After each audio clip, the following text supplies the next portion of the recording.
Hello everyone, welcome to एडुलुसिड।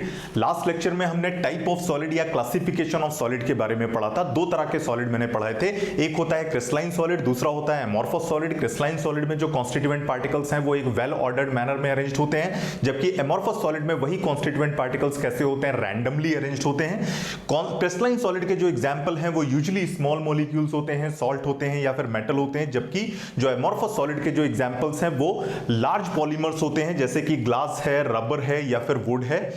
Then crystalline solid को true solid भी बोला जाता है। क्यों? क्योंकि पार्टिकल्स एक वेल ऑर्डर्ड मैनर में अरेंज होते हैं, खास तरह का अरेंजमेंट रखते हैं, जबकि एमॉर्फस सॉलिड को स्यूडो सॉलिड बोला जाता है। स्यूडो का मतलब होता है फेक या फिर झूठा, तो इनको स्यूडो सॉलिड बोलते हैं क्योंकि पार्टिकल्स का कोई फिक्स अरेंजमेंट नहीं होता है। And sometimes they are also called super cooled liquid.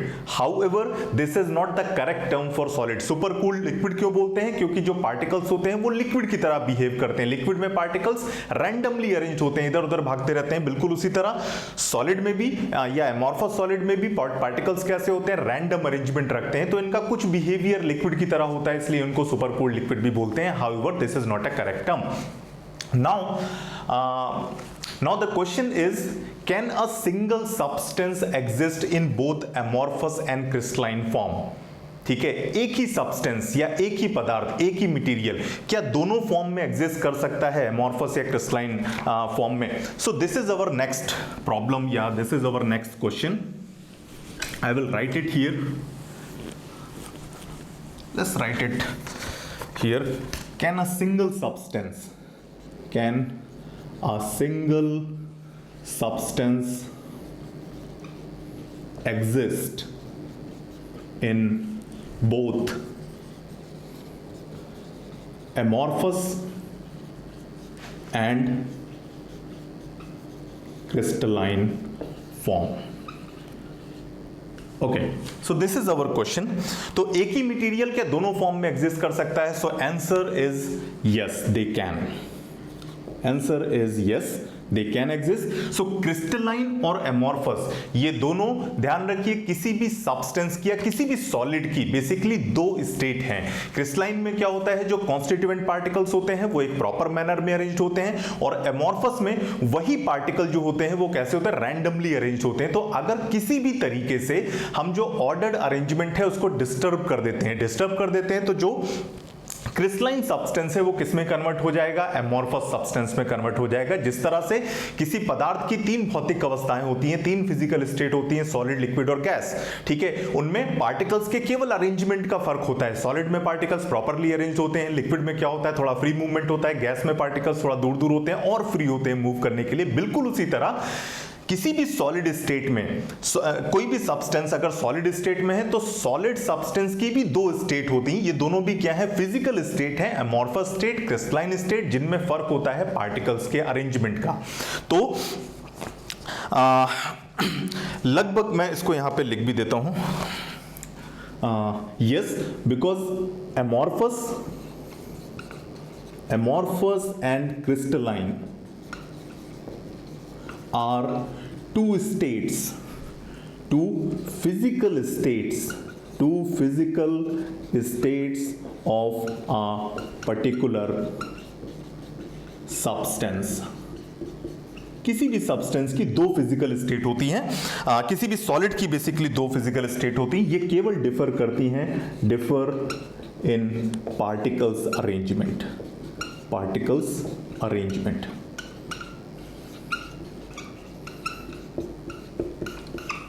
Right now, okay, so इसको मिटा देते हैं. तो जितने भी सब्सटेंस हैं, जितने भी क्रिस्टलाइन सब्सटेंस हैं, ठीक है, ऑलमोस्ट ऑल क्रिस्टलाइन सब्सटेंस, जितने भी क्रिस्टलाइन सब्सटेंस हैं वो लगभग सभी एमॉर्फस फॉर्म में भी एग्जिस्ट करते हैं या कर सकते हैं. कैसे, वो अभी हम लोग पढ़ेंगे. ठीक है, और कैसे एमॉर्फस में क्या डिफरेंस होगा दोनों में, तो ऑफकोर्स केवल पार्टिकल अरेंजमेंट का डिफरेंस होगा. अगर पार्टिकल अरेंज्ड है तो वो क्रिस्टलाइन है, अगर वो अरेंजमेंट हम कैसे भी करके डिस्टर्ब कर देते हैं तो वो क्या कहलाएगा, एमॉर्फस सॉलिड कहलाएगा.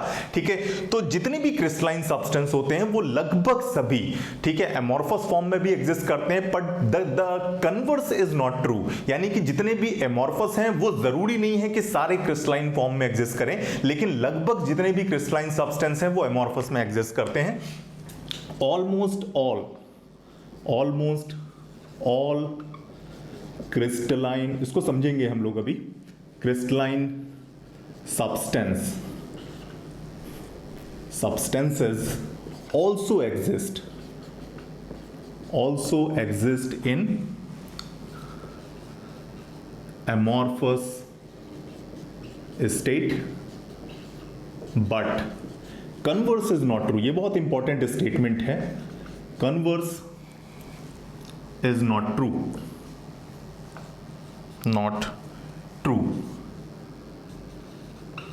Converse is not true.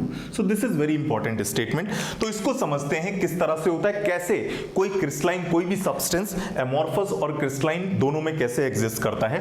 तो इसको एक सिंपल से डायग्राम से हम लोग समझने की कोशिश करते हैं। मान लेते हैं कोई भी सब्सटेंस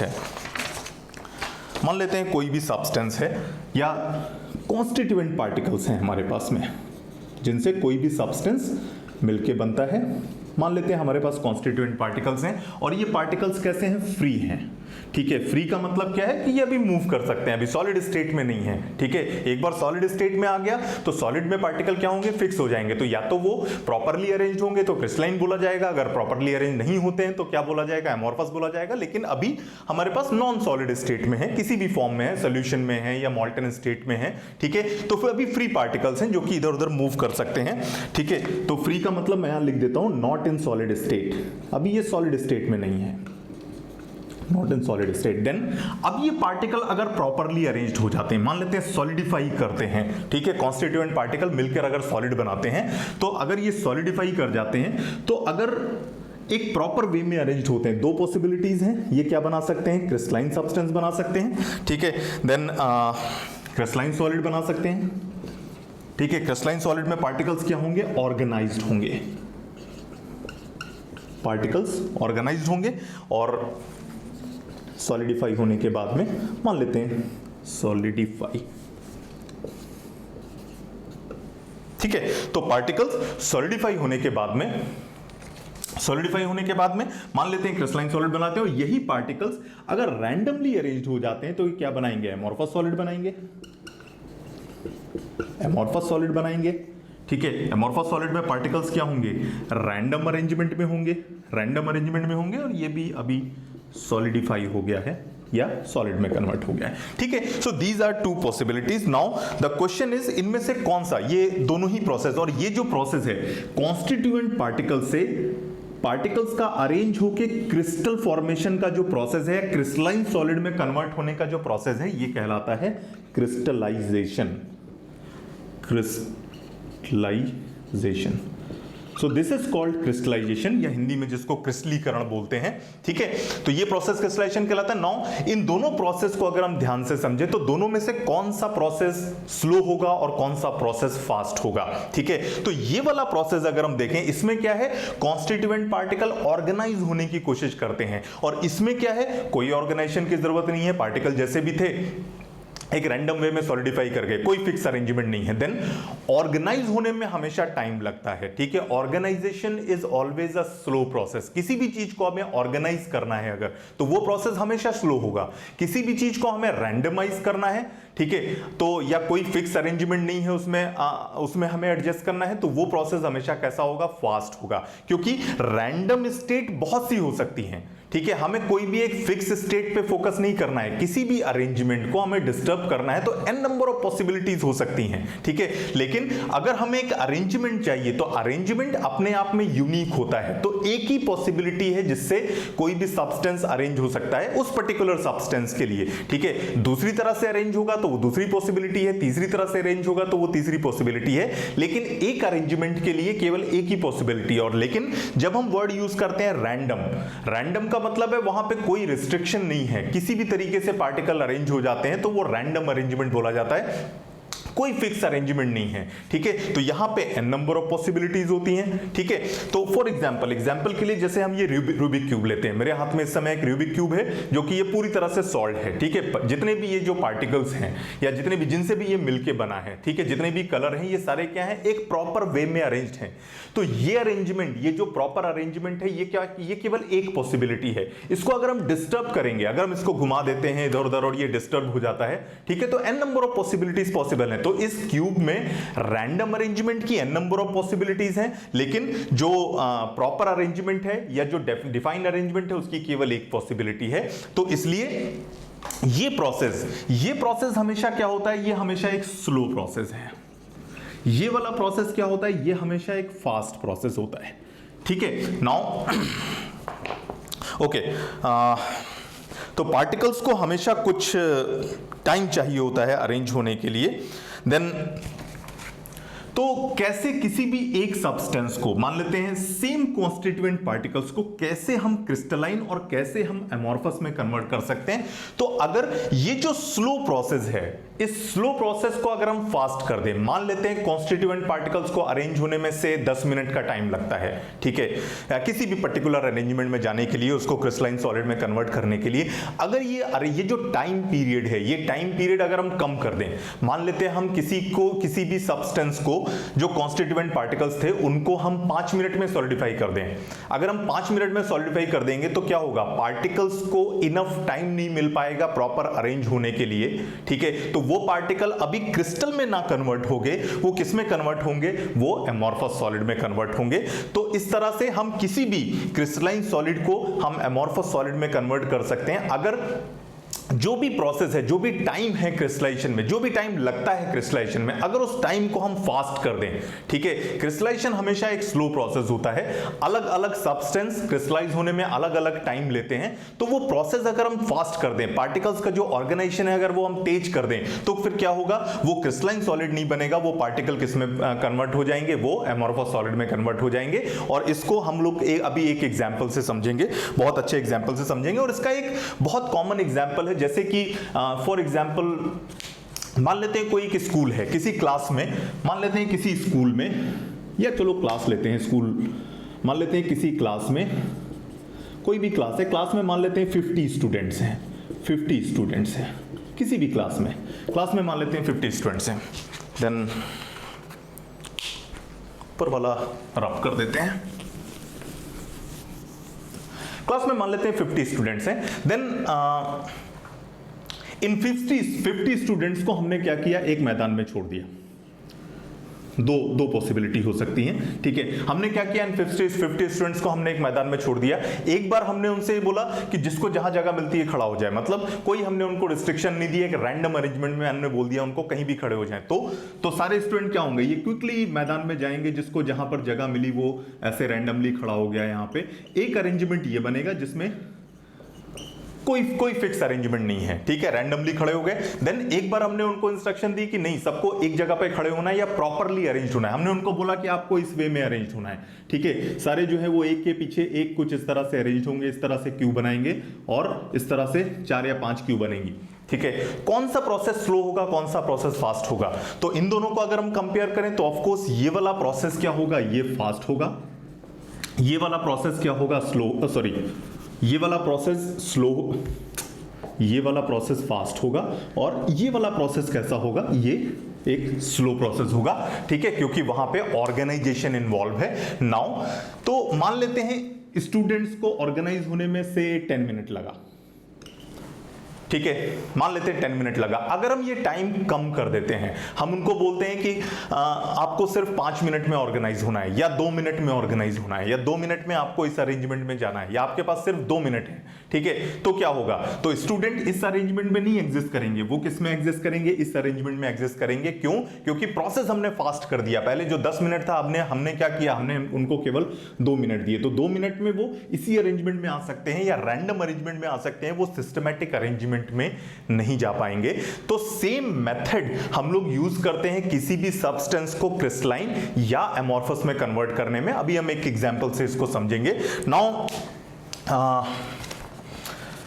फर्दर इसमें और क्या है, ओके, तो इसको एक एग्जांपल से हम लोग, तो बहुत सारे जो सब्सटेंस होते हैं, अलग अलग तरह के सब्सटेंस होते हैं। नाउ कुछ जो सब्सटेंस होते हैं उनमें क्रिस्टलाइज होने की या क्रिस्टलाइन होने की बहुत ट्रिमेंडस टेंडेंसी होती है, या उनमें स्ट्रॉन्ग टेंडेंसी होती है क्रिस्टलाइन होने की, या ऐसे भी बोल सकते हैं that some substance are inherently crystalline. ठीक है, कुछ सब्सटेंस होते हैं उनके पार्टिकल्स में क्रिस्टलाइज होने की या ऑर्गेनाइज होने की बहुत स्ट्रॉन्ग टेंडेंसी होती है। तो इस तरह के पार्टिकल या इस तरह के जो सब्सटेंस क्या होते हैं वो हमेशा या most of the time crystalline solid के फॉर्म में पाए जाते हैं, क्रिस्टलाइन स्टेट में पाए जाते हैं। मतलब आप उनको कैसे भी सिंथेसाइज करें, किसी भी मेथड से बनाएं, बहुत जल्दी क्रिस्टलाइज हो जाते हैं। ठीक है, देन कुछ सब्सटेंस ऐसे होते हैं जिनमें ऑर्गेनाइज होने की बहुत ही पुअर टेंडेंसी होती है, या वो आसानी से ऑर्गेनाइज नहीं हो सकते, या ऐसे भी बोल सकते हैं that some substance has inherently amorphous, या उनमें ऑर्गेनाइज होने की टेंडेंसी कम होती है। तो वो क्या होंगे, वो हमेशा एक रैंडम अरेंजमेंट में पाए जाएंगे। तो वो क्या होते हैं, वो तुरंत उनको जब हम सॉलिडिफाई करते हैं तो वो हमेशा किस स्टेट में एग्जिस्ट करते हैं, एमॉर्फस स्टेट में एग्जिस्ट करते हैं, क्रिस्टलाइन स्टेट में एग्जिस्ट नहीं करते।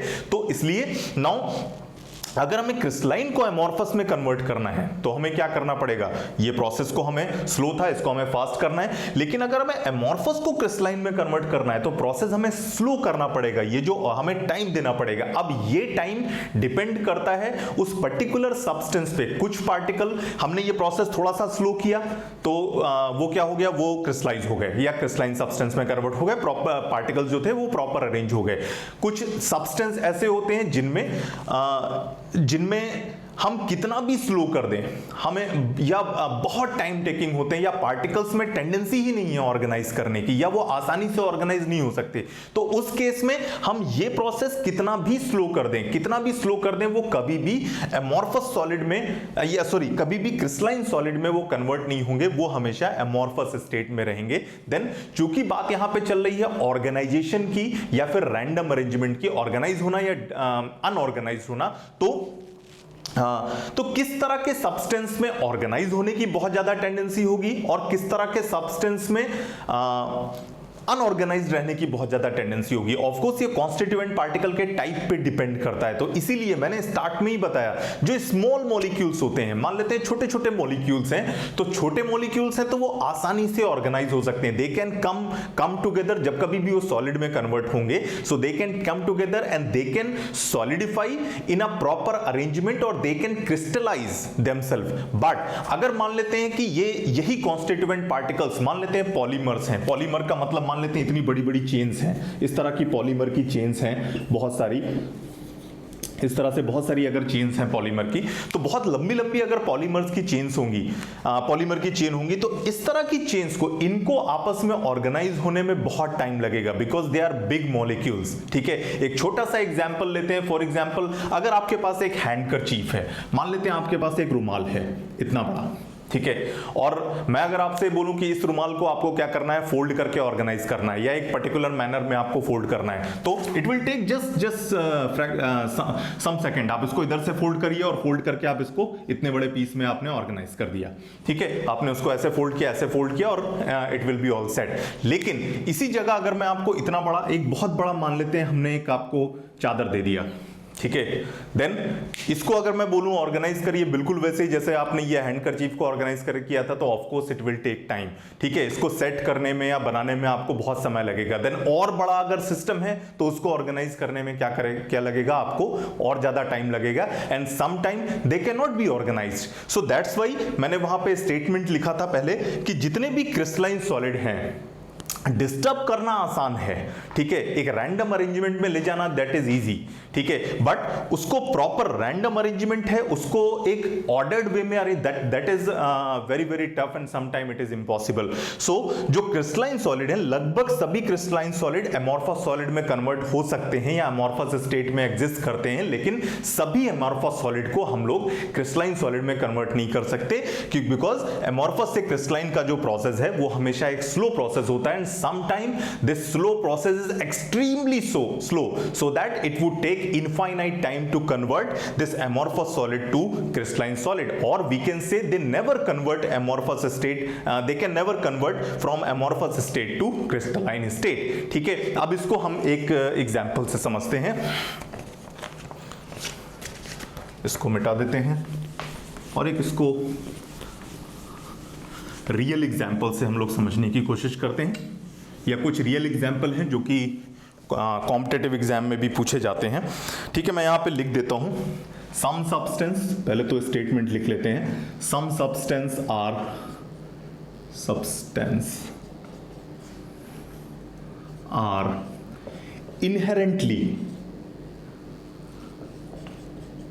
inherently crystalline.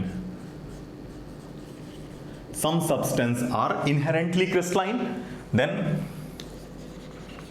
some I hope यहाँ पे कट नहीं रहा होगा, सभी को दिखाई दे रहा होगा यहाँ पे। Okay, some substances are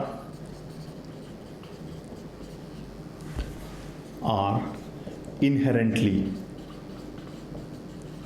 amorphous। ठीक है, तो इस इनहेरेंटली का मतलब ये है जस्ट इनबिल्ट। ठीक है, इनबिल्ट का मतलब उनमें स्ट्रॉन्ग टेंडेंसी होती है या तो क्रिस्टलाइन होने की या फिर वो एमोर्फस होने की।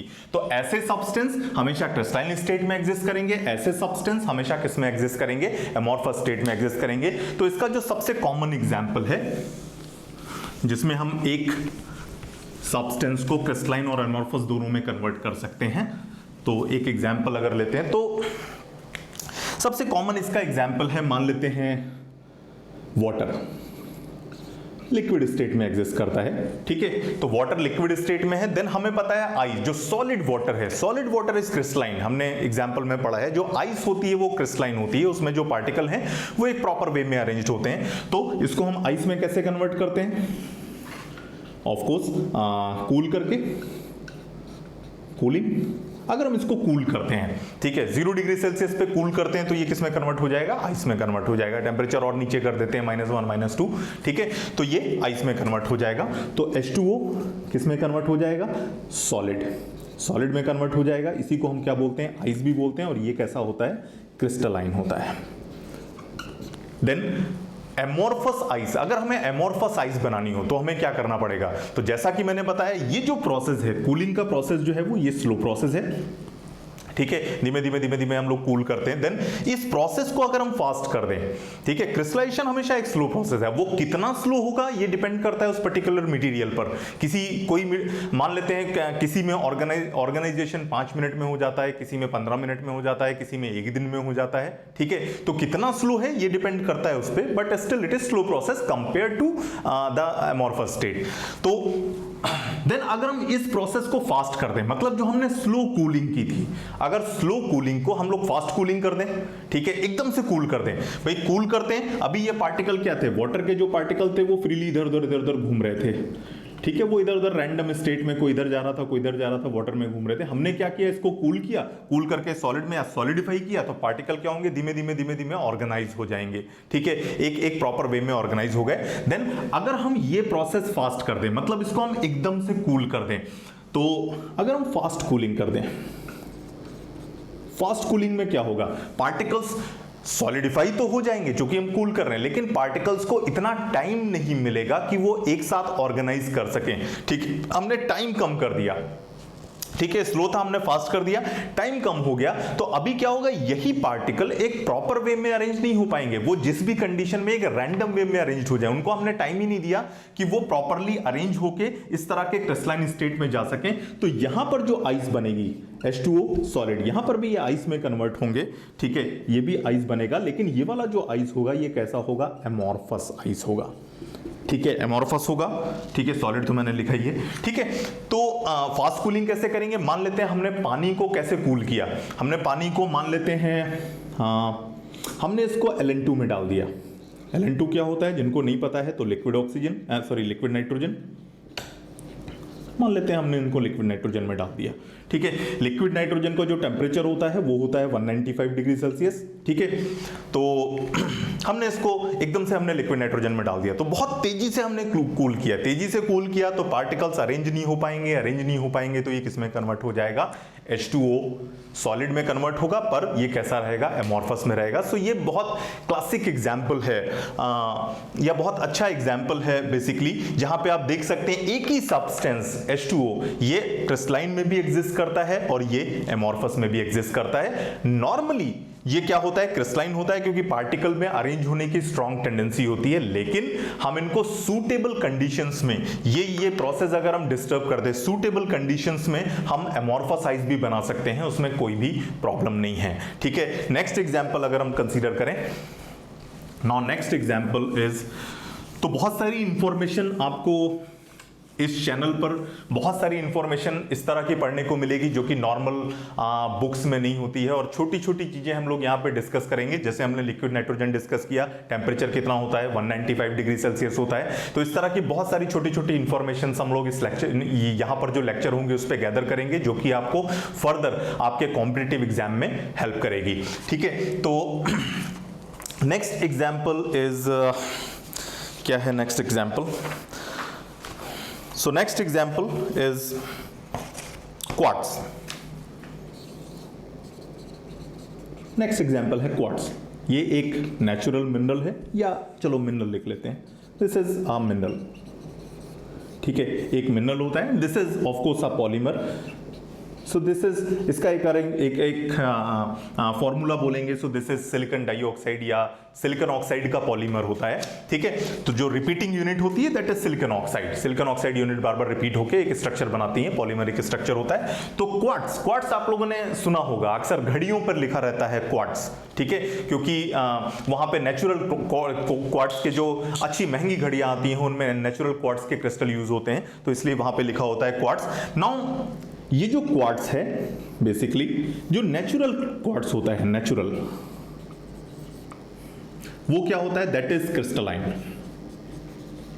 नेचुरल क्वार्ट्स क्या होता है, दैट इज क्रिस्टलाइन। ठीक है, देन लेकिन इसी क्वार्ट्स को अगर हम, ये जो नेचुरल क्वार्ट्स है, इसी को क्या करें, अगर हम मान लेते हैं हीट कर देते हैं, या इसको हम मेल्ट कर लेते हैं, यहां लिख लेते हैं, मान लेते हैं इसको हमने हीट किया, मेल्ट कर लिया हमने, मेल्टिंग। ठीक है, मेल्ट करेंगे तो ये क्या होगा, पहले लिक्विड में कन्वर्ट होगा। ठीक है, लिक्विड के बाद हमने फिर से इसको क्या किया, फ्रीज कर दिया, या हमने सॉलिडिफाई कर दिया। ठीक है, तो दोबारा जब इसको हम सॉलिडिफाई करेंगे तो ये क्या करना, ये एमॉर्फस स्टेट में कन्वर्ट हो जाता है, एमॉर्फस या एमॉर्फस क्वार्ट्स में कन्वर्ट हो जाता है। तो नेचुरल क्वार्ट्स क्या था, क्रिस्टलाइन था, हमने उसको हीट किया, पार्टिकल्स क्या हो गए, फ्री हो गए, उसके बाद हमने उसको क्विकली फ्रीज कर दिया। ठीक है, फिर से हमने इसको कूल कर दिया या फ्रीज कर दिया। ठीक है, तो फ्रीज करेंगे तो ये किस में कन्वर्ट हो जाता है, एमॉर्फस स्टेट में कन्वर्ट हो जाता है, और इसको क्या बोलते हैं, this is called crystalline quartz, या क्वार्ट्स क्रिस्टल भी बोलते हैं, क्वार्ट्स क्रिस्टल, और इसको क्या बोलते हैं, सो this is called quartz glass.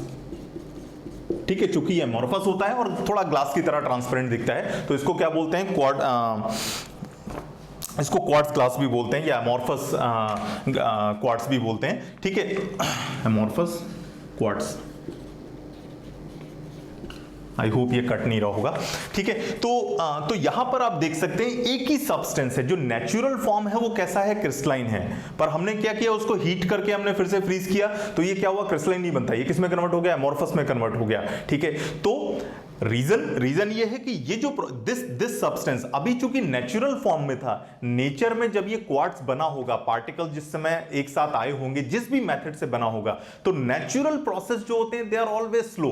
पता नहीं कितने साल लगे होंगे पार्टिकल्स को धीमे धीमे ऑर्गेनाइज होने में। इसीलिए जो नेचुरल क्वार्ट्स होता है वो एक्सपेंसिव होता है, या बहुत सारे नेचुरल जो मिनरल्स होते हैं, जो जेम्स होते हैं, बहुत सारे लोग अंगूठियां पहनते हैं, उनमें जो पत्थर पहनते हैं, दे आर ऑल क्रिस्टल। ठीक है, तो जो नेचुरल क्रिस्टल होते हैं, नेचुरल प्रोसेस एक स्लो होता है, जो कॉन्स्टिट्यूएंट पार्टिकल्स होंगे ओवर द ईयर, वो पता नहीं कितने सालों में वो आपस में ऑर्गेनाइज हुए होंगे, ऑर्गेनाइज होने के बाद में उन्होंने एक स्टोन टाइप का स्ट्रक्चर या जो भी उन्होंने क्रिस्टल बनाया। ठीक है, सो वो प्रोसेस बहुत स्लो है, उसको हम लैब में करने की अगर हम कोशिश करते हैं, हम सेम सिस्टम, वो अरेंजमेंट क्या किया हमने, मेल्ट किया, डिस्टर्ब हो गया। ठीक है, वो अरेंजमेंट हमने डिस्टर्ब कर दिया, अब उसके बाद में हमने उसको वापस फ्रीज किया, तो हमने क्या किया, उतना टाइम नहीं दिया जितना नेचर में टाइम मिला था। ये प्रोसेस हमने ऑर्गेनाइज होने का जो प्रोसेस है वो हमने स्लो कर दिया, फास्ट कर दिया, टाइम हमने कट कर दिया, फास्ट कर दिया, तो फिर क्या होगा, ये किस में कन्वर्ट हो जाएगा, ये एमॉर्फस सॉलिड में कन्वर्ट हो जाएगा, क्रिस्टलाइन सॉलिड में अब ये नहीं रहेगा। तो आप लोग अभी एक मिनट, ओके, ठीक है। तो ये दो बहुत अच्छे एग्जाम्पल थे, पूछे जाते हैं ये, ठीक है। क्वार्ट्स दोनों में एग्जिस्ट करता है, आइस का एक क्लासिक एग्जांपल है, ठीक है। तो इस तरह से बिल्कुल इसमें कंफ्यूज होने की जरूरत नहीं है, ठीक है। एमोर्फस और क्रिस्टलाइन, नॉर्मली बुक्स में इस तरह से लिखा होता है कि एमोर्फस सब्सटेंस है, क्रिस्टलाइन सब्सटेंस है, तो इस तरह से लिखा रहता है जैसे वो कोई यूनिक टाइप के सब्सटेंस हैं, but actually these are just two states of a particular solid, ठीक है। एक स्टेट को दूसरी स्टेट में हम लोग इंटर कन्वर्ट कर सकते हैं, ठीक है। और डिपेंडिंग ऑन कैसे कर सकते हैं वो मैंने अभी बताया, ठीक है। तो आज का ये लेक्चर हम लोग इतना ही रखते हैं। ये एक बहुत छोटा सा लेक्चर है, पर इंफॉर्मेशन, क्योंकि ये इंफॉर्मेशन यूजुअली बुक्स में नहीं होता है, ठीक है। तो इसलिए मैंने एक अलग लेक्चर बनाया है इस पे। इसके बाद आगे हम लोग सॉलिड स्टेट को कंटिन्यू करेंगे। तो आज के लिए इतना ही। अगर आपको ये लेक्चर अच्छा लग रहा है या फिर जो भी कंटेंट यहाँ पर आप लोग पढ़ रहे हैं वो आपको अच्छा लग रहा है, समझ में आ रहा है, तो इस चैनल को आप लोग सब्सक्राइब जरूर करें, और वीडियो अच्छा लगा तो इसको लाइक जरूर करें। और कोई भी अगर डाउट है या कुछ भी आपके कुछ क्वेरीज हैं तो उनको आप कमेंट में मेंशन कर सकते हैं, उसको मैं रिप्लाई करने की कोशिश करूंगा। तो आज के लिए इतना ही। थैंक यू सो मच, मिलते हैं नेक्स्ट लेक्चर में।